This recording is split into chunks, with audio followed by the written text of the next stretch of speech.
ಹ್ಞೂ ಬಾರೆ ಎಲೆ ಹಾಕಂತಿದ್ದೀನಿ. ಇನ್ನೇನು ಇದೊಂದು ಕಲ್ತ್ಬಿಟ್ಟು ಬಿಡೋಂಗಿಲ್ಲ. ಏನು ಮಾಡೋದು? ಎಲೆ ಕಾಫಿ ಟೀ ಆರೋಗ್ಯಕ್ಕೆ ಒಳ್ಳೇದಲ್ಲ ಅಂತ ಹೇಳ್ತಾರೆ. ಆದರೆ ಅದೇನೋ ಒಂದು ಗಾದೆ ಐತಿ, ಕಲ್ತಿದ್ದು ಬಿಡೆ ಕಳ್ಮುಂಡೆ ಅಂದರೆ ನಡುವಂತರ ಬಿಟ್ಟು ಮಣ್ಣೊಯ್ಕೊಳ್ಳೋಣ ಅಂತ. ಹಂಗೆ ನಮ್ಮ ಕರ್ಮ.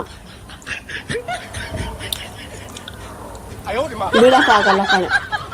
ಒಂದು ಹೊತ್ತು ಊಟ ಬಿಟ್ಟರೂ ಬಿಡ್ಬೋದು, ಎಲೆ ಅಡಿಕೆ ಕಾಫಿ ಟೀ ಮಾತ್ರ ಬಿಡೋಕ್ಕಾಗಲ್ಲ. ಅದಿರಲಿ, ಗಂಡು ಬಂದಿತ್ತಲ್ಲ ಆ ಮೂಲೆ ಮನೆ ಮೀನಾಕ್ಷಿ ಮಗಳಿಗೆ ಬತ್ತನೇ ಇದ್ದಾವೆ ಕಣೆ. ತಿಂಗಳೆಲ್ಲ ಬತ್ತನೇ ಇದ್ದಾವಪ್ಪ. ಒಂದು ಹುಡುಗನ ಒಪ್ತೇ ಇಲ್ಲ ಆ ಹುಡುಗಿ.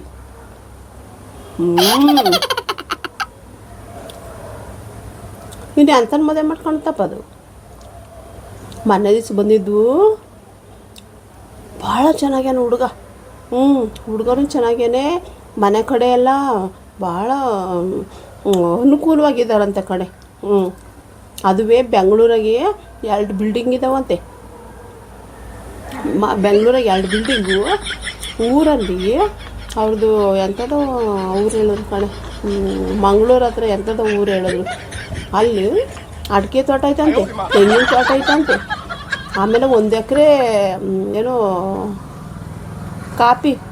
Coffee ಬೆಳೀತಾರಲ್ಲವ, coffee estate ಅದೈತಂತೆ. ಅಯ್ಯೋ ಪುಣ್ಯತ್ಗೀತಿ, ಇದಕ್ಕಿಂತಲೂ ಬೇಕೇನೆ. ಎಂತೆಂಥ ಸಂಬಂಧಗಳು ಕಳ್ಕೊತವೆ ಅಂದರೆ ಇವಕ್ಕೆ ಏನು ಬಂದೈತೆ ಅಂತಲೇ ಗೊತ್ತಿಲ್ಲ.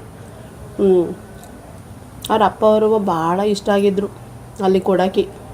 ಹುಡುಗನೂ ಒಳ್ಳೆಯನು, ಚೆನ್ನಾಗೂ ಓದೇನೆ, ಮನೆ ಕಡೆನೂ ಅನುಕೂಲವಾಗಿದ್ದಾರೆ ಅಂತವ.